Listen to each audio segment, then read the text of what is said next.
Tippmann M4. There are many like it, but this one is mine.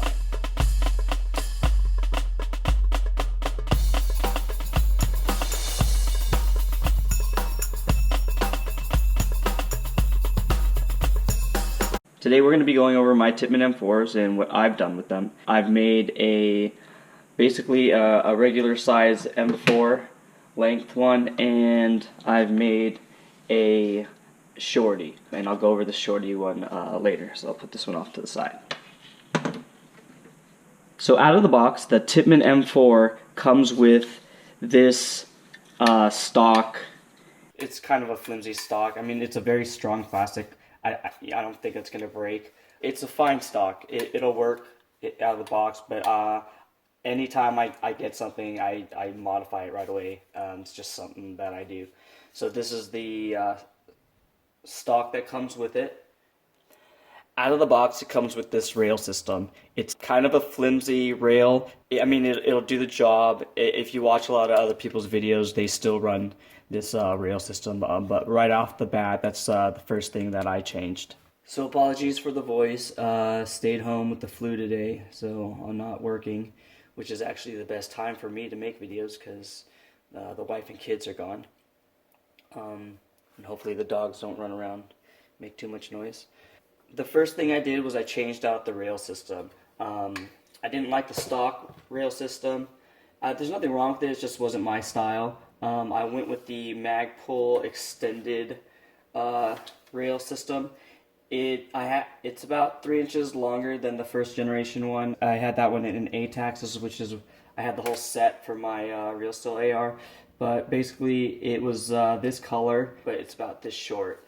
I really like the longer one. I like the flare out here, so you don't burn your hands as the barrel heats up if it was a real AR. I took the foregrip and I chopped it in half. I did that because I don't need the whole thing.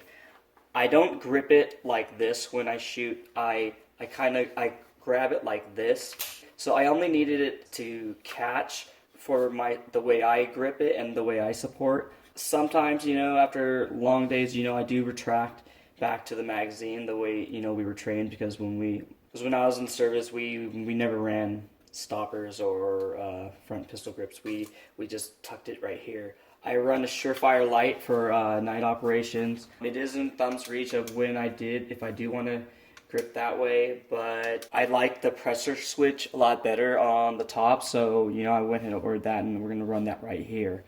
What I have running right here is Brain Exploder's PEC box for the Mobius systems. It's a pretty good camera system. I've been running it on my videos that I've been putting out of my gameplay. So the selfie Mobius camera would sit right there, and the zoom camera sits right there, and then there's this cover that I just hit with a little bit of green, kind of try to match what's going on with the rest of the gun.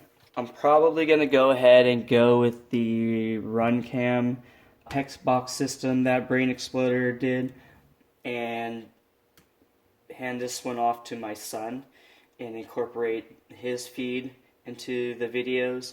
I really like this PEC box to hide the cameras, because one of the things I hate on videos and stuff is when you could see the camera. I don't know why, it just kind of bugs me. So, I mean, the GoPros on the helmets are cool, but I just hate seeing that on the gun. So to compensate for that, I got the PEC box to cover it, and I think it looks really cool. It looks more like the modern, newer generation PEC boxes that are a little bit more compact. I went with the Monstrum's light clamp because I found this one to be the lowest profile. I run a SOCOM comp on the front as my muzzle device. I went with this because it's an amp, and this gun is already loud as hell, so putting an amp on it just made it that much better. For optics, I run 2 different risers because I need to get my red dot and my magnifier in line. This one is 2-inch, I believe, and this one is a 1-inch riser. Originally, I went with this long style riser. I really like that one because it's a handle, so if you did have to hold your gun like the way we were trained with our, we didn't have M4s, we had M16s, and we did carry them like this. But I had it flipped around because I had trouble getting a good enough cheek weld when I would run dye 4 mask. So now I run the hybrid mesh and fabric mask, so I can actually get low enough on this cheek weld so I don't need to run this far back because I really had to reach it back, but it works fine now. The red dot is a Bushnell's TR25. It's a great optic. It's very reasonable for the price of optics. I didn't want to run airsoft optics, so this is what I run on my M4. I went with this very cheap, but it works. It's a UTG 3x magnifier. You could focus in right here for a more crisp sight picture. It has these 2 Allen keyholes to adjust to center your red dot. So what you do first is you would center this red dot to, you know, wherever your BBs are landing, and then go ahead and you'd flip this, and then your red dot is most likely not going to be in the center of your magnifier. It's not going to be like off to the side, so you go ahead and just adjust right here, left, right, up, down to center it, and then you have a better sight picture. I did, in the beginning of my airsofting, lose a lot of optics because the BBs would break them, so I went with this Speed lens protector. I ran the thinner versions, not the Speed one, but thinner versions of different brands, and it was so thin that that thing would break. I saw this one at A&S Sports out in Simi Valley. That's the closest airsoft store to us, and I saw how thick it was, and I was like, I'm gonna go ahead and grab that. It's long enough so if, say, I ran a shorter riser, you could actually mount it straight down on the base rail, and it should provide protection for that high up. I have this for my single point clip to my chest rig. I run the amped IGL lines because these are HPA. This is what they look like naked. I went ahead and I wrapped my primary one with 550 cord just for my own sense of security. There was so much swelling when there was pressure in it, it kind of freaks me out a little bit, so I went ahead and just wrapped it with 550. I run the MTF stock. I think it's the lightest weight stock out there, real steel. This thing's awesome. Nothing fancy, does some awesome reviews on this stuff, and you know, like him, I copied him and basically ran 550 cord here to prevent snagging, and I just threw my old dog tag on there. Hopefully if I did end up losing this thing, or somebody could return it, maybe. I run a tourniquet. This is not the best tourniquet. It's a cheaper version, but you know, it'll work. Not that anyone's actually gonna get shot, but I just play like I would train, and just so I always run a tourniquet on my stock, and then another tourniquet in my IFAK. And yeah, I do run an IFAK pack when I play.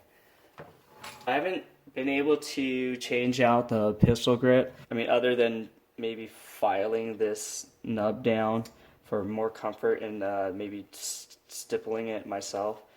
It's kind of hard to change because this is proprietary. For the magazines, this one is just a Tippmann magazine. I actually think the Tippmann magazines are the best magazines out there. I thought the Hex magazines were right up there on par with them, so I've been buying Hex magazines, but then I just had a malfunction on the field last weekend. So Tippmann magazines is what I would recommend for any AEG or Daytona or... So I believe that's it for the furniture. Oh yeah, one last thing. I have the tournament pin lock.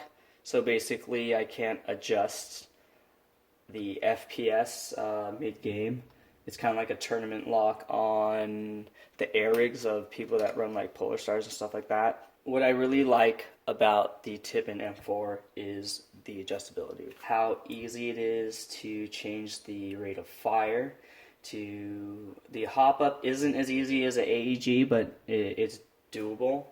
And the FPS is adjustable. So if I go indoor and outdoor, I would never use this gun indoor because it's too long for that style of gameplay, which is why I went ahead and bought another Tippmann M4 because I love this gun so much, and basically chopped it up and made this one, and I'll go over that one in a second. Anyways, back to this one. So you're gonna push your pin, flip this around.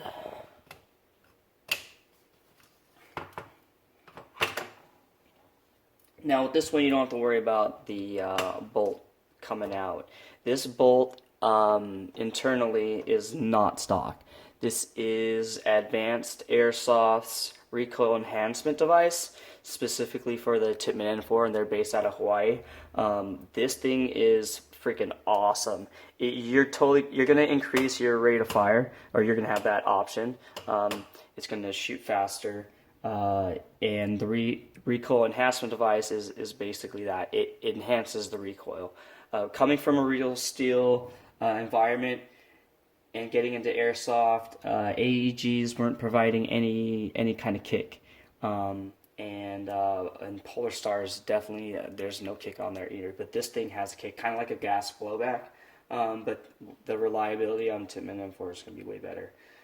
So it's not too hard to install. Basically, at the end of your tube, there's like a little pinhole. You're going to drill a hole through the end of the buffer tube, go from like a smaller screw to a larger screw until you get to until you bore it out thick enough for you to put the bolt through there, and then you would use a long Allen wrench down the center of this, and you would tighten it, and it's adjustable. This is also adjustable. If I wanted to make it even faster, I could throw in a spacer tube that it comes with, but I don't need the speed because I'm not out there to waste BBs, and that's not my style of play. I try to keep it milsim. It'd be dope if we had 30 round magazines for everyone, but whatevers. Anyways, I digress. So other than that, it's pretty stock. This is where you would adjust your rate of fire. I always keep this tool on me because this set works with the Tippmann M4. So if you crack it open, you could adjust the rate of fire by moving this up and down, which is why you have the tournament pin lock, because you would put it there. When it's closed, it has this little pinhole that you would put like a colored zip tie, and that's kind of like their security check to make sure that you don't change your rate of fire in mid-game and you start shooting too hot and then somebody gets hurt. So that's the rate of fire. The hop up is right in here.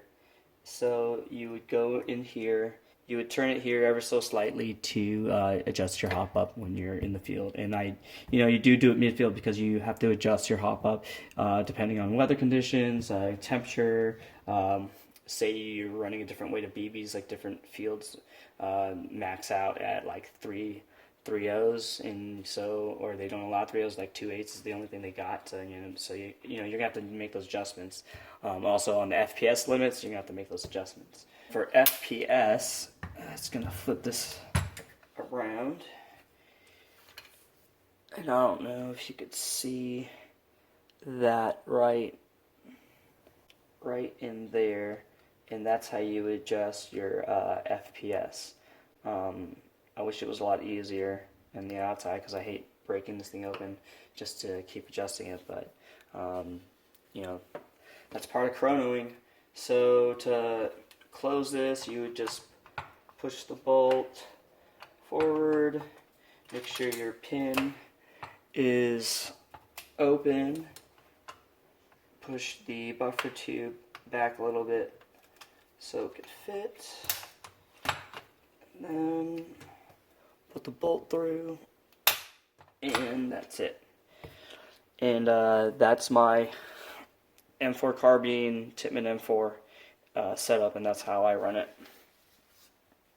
This is more the airsoft style CQB M4. So this is what I would run if I was being a little more sporty and more airsoft, less milsim. I went ahead and changed out the stock, as you can see. It's not the one that, not even close to the one that it came with. I wanted something compact, and to do that, you have to also buy the heavy bolt and spring system that comes with this. The only problem that I ran with this, where it's livable but it's not, it is kind of a nuisance sometimes, is the tournament lock. It can't be pushed all the way in, or else this thing won't slide all the way forward. But you could slide all the way back. So once it's all the way, and when you're playing, you know, it's just for storage anyways that you're going to do that, because if you're going to be playing, most likely you're going to have this thing pulled all the way back. These are the stock flip sights that it came with. They're really good sights. They're like almost like the Magpul sights, very sturdy sights. But I run the just a NC Star red dot. Like I said before, this is the stock rail. So to make it a Shorty, what I did was I took a hacksaw and cut clean through, all the way through, and just filed it down. And then I recrowned this barrel. This is not the stock barrel, because that's the one thing with the Tippmanns, is their stock barrel is like this aluminum garbage. But it comes at such a price point where they're not going to give you like these high-end barrels. They figure you're going to change that crap anyway, and everybody, that's the first thing everybody changes. On my longer Tippmann, the barrel is from a Ares Amoeba, which was a Teflon coated barrel. It's 6.03 type bore barrel, and it performs great. I went with a 6.03 stainless steel barrel I ordered from Evike, and then I recrowned it and then made sure no burrs were there and sanded it and everything, and it works fine. This thing shoots like super straight on the button. Internally, let's take a look. So on this one, the spring does like to shoot out. Let me make sure it's okay, so the bolt was to the rear, so you can't open it if the bolt's to the rear, which is awesome because that's like a real M4. So, oh crap, look at all those bees. So you got to be careful when you open this one up, because the buffer and spring comes shooting out. And this one took a very long time. So this thing is adjustable, which is a problem because this is so compact and short that it can't be adjusted at all, or else it won't fit. You wouldn't be able to get the bolt back far enough for this to rechamber another round. So this has to be all the way in, and then this has to be tightened. And you better use some kind of Loctite or something, because it's a Tippmann M4, and this is a Angry Gun recoil kit with the Angry Gun PTW stock, I believe. Super compact. I love this thing. You could turn a corner with it, but the one problem with it is that you have to better make sure you Loctite that, because it does come loose and then it looks in. And this thing was a lot longer than it is now. I had to file this and scrape this for hours. This is stainless steel, so it does not file easily. It took a very, very long time to shorten this to the length to where I could actually get it to fit. I don't know if I ordered the wrong version heavy bolt. And maybe that's why, but that's what I had to do. So this spring has a ridiculous amount of tension, and it will fly out. It does get caught up on this hammer, I guess that's what we would call this. But sometimes it could jump it and it comes shooting out. So be prepared for that when you open it, and then to close it, you have to push the bolt forward and push the buffer tube back and make sure it's lined up, and then you can go ahead and close it. That's it for the short one. Thanks for checking in. I hope this helps. If you're interested in the Tippmann line, I think it's the best line if you're going for realism and recoil. Video taping off this gun is the only drawback because of the recoil. So with this amount of recoil, all your zoom shots, you're going to have like a jolt or a blur. So you're going to have to figure out another way to record if you want to avoid that, maybe off your shoulder. But even I have shoulder cams. My shoulder cam or Brain Exploder's third person Mobius cam shakes my shoulder because this thing jolts my shoulder when I shoot it, because I tuck it in pretty tight. But other than that, you know, it's the best gun I think that's out there right now because the reliability is ridiculous. You barely have to lube this thing up after you play with it. It's not like you have to like take it apart and clean it, and you could just throw it in your locker and then pull it back out when it's next game day and it's ready to go. For this bolt, I would just check the tightness and Loctite the heavy bolt for this one. On the Advanced Airsoft's recoil enhancement device, that one's good to go. I mean, it's tight, it's synced into the back with a castle nut, so it's not going anywhere. Please subscribe, and we'll do another video on this bad boy. I love this thing. It took a lot of work to get this working. So stay tuned for this one, and I'll see you next time.